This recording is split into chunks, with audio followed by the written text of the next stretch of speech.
Welcome to Get More Happy. We invite you to journey with us as we find ways, big and small, to get more happy in your life. Hi, everyone. Hi. I have Jessie with me today. Hi, yay. Today we are talking about Life looks different. life looks different. Your life looks different. Yeah. Yeah. So, you have been going through a lot of life changes.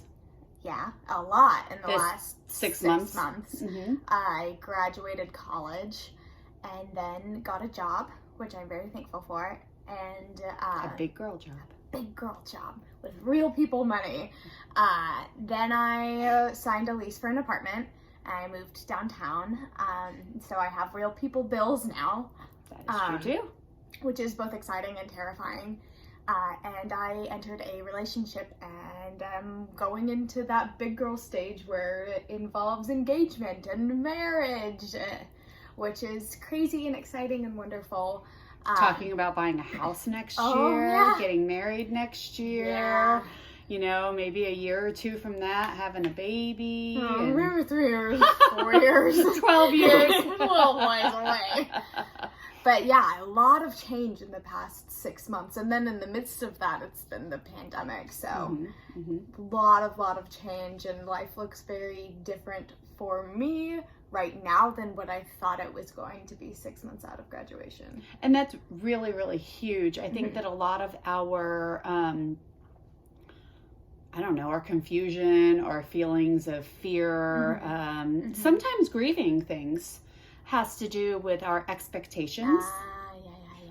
versus the way life is The taking way a life turn. takes you, yeah. Yeah, exactly.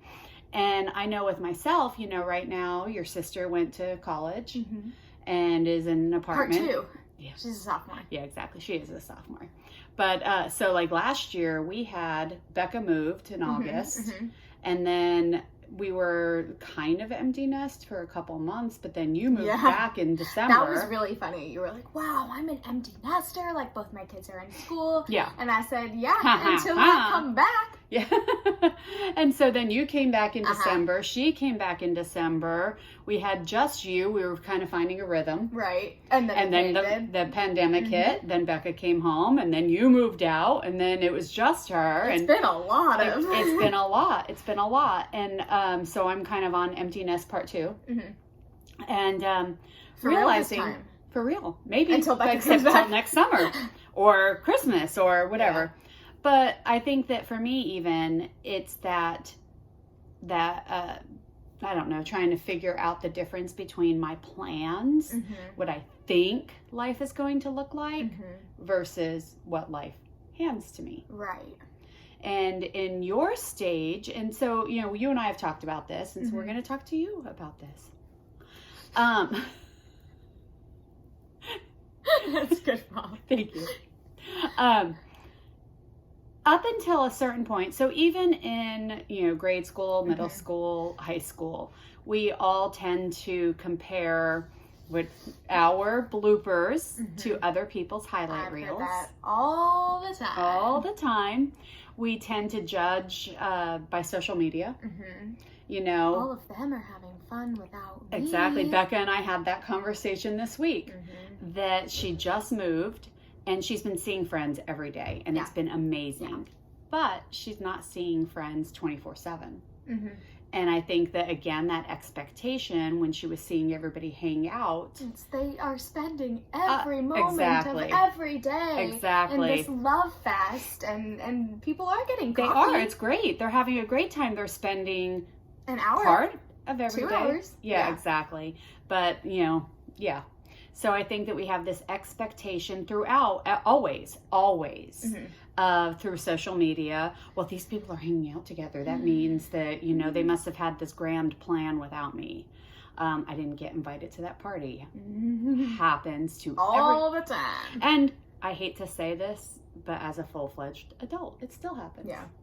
And it makes still you happens. think, like, oh man, like, I'm an adult, I can handle this feeling, but it always feels it always the same. sucks. It always sucks. But so we always compare.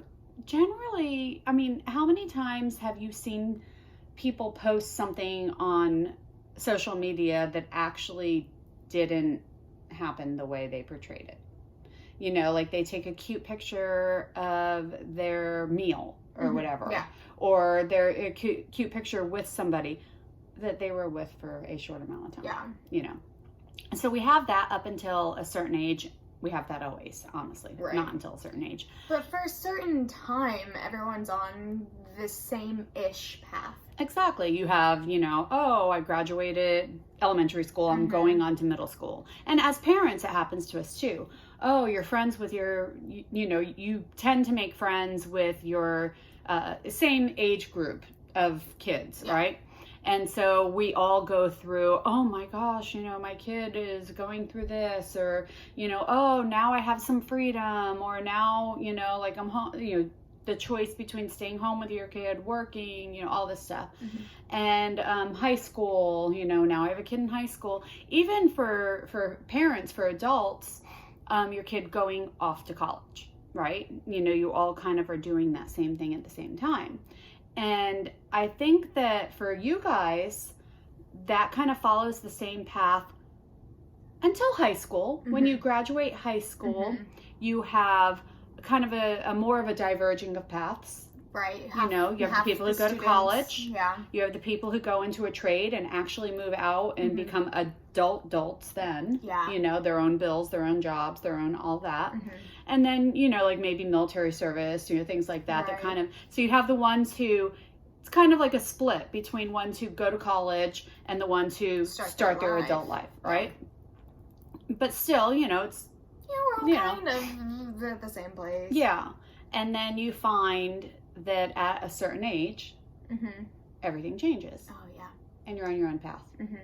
I think, like, the tail end of college is where I would, if I had to choose a point where that was, is like the tail end of college. Because I've had a handful of friends who stay in college for longer, which is okay. I mean, you know, everyone says college is not a race. It's not a race. You need to go at your own path, your own pace. I'm going to go one further. And I'm going to say it's probably at about 20-ish. Because I think even the kids who find their own path, get a job, things like that, there's a little bit of a, you know, find a trade, go into the military. There's a little bit of still kind of being a teenager-ish. And, you know, they're around 20-ish, you know, it's different for everyone, is when all of a sudden, like you said, you see people getting married. Or you see people changing careers, changing paths, changing this, changing that. Having babies. And then you see other people who sit on their booty all day. And so it's really interesting. It's a very strange feeling that you've been on this same sort of path as all of your peers your entire life, and now we're at a point where everyone's diverging. And so I have friends who are married with kids, and then I have friends who are still in college, and it's very strange. You have some friends that are just starting college. Yeah. You know, that you know, just starting that journey. They're your age, and they just delayed that, and now they're going into that. And so it becomes an act of, we all kind of speak out of our own experience. Yeah. And so this is where you're making your first adult choices.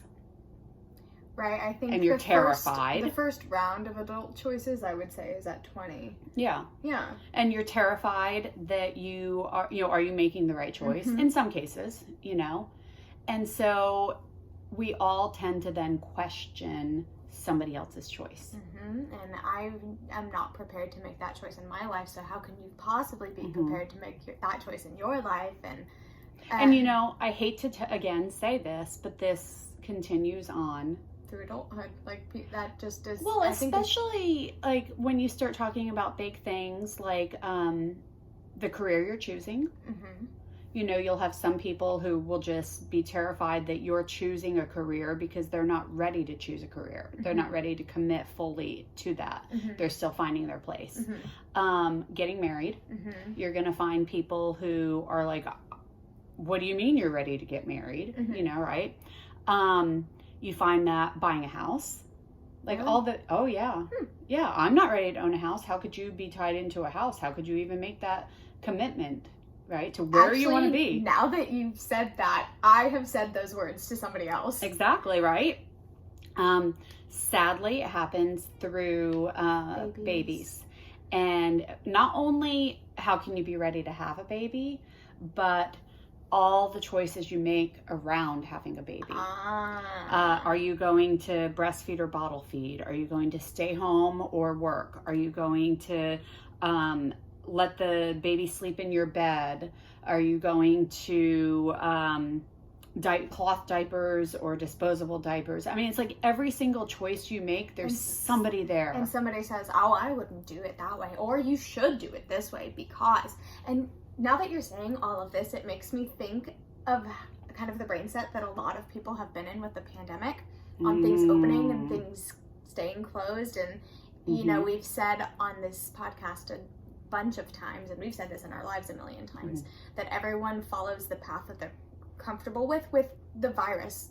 Yeah. Oh, right? Yeah. You're the risks you're willing to take for the rewards. Yeah. And every single one of us has different, maybe immune issues, or people we're trying to protect in our life, or we own a small business, or, you know, like, so like on both sides of it. I've had friends who are still quarantining very strictly, and then I have other friends who are going to the grocery store and to like Target and to other places just for fun. And so like there's a lot of people on the spectrum, and anytime you mention anything you're doing, someone will either say, oh, that's too much, or oh, that's too little, which makes me think of the baby thing.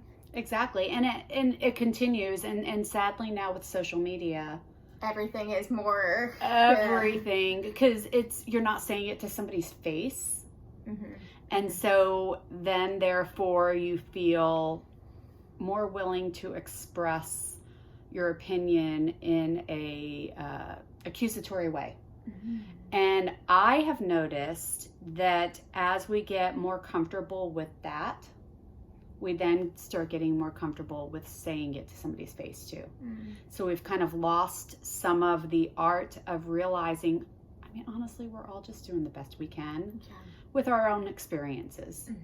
So if we could get back to recognizing we're all on our own path, we're all on our own journey. Nobody really knows what underlying things you have in your life that helps you to make the choices that you're making, guide you in your life.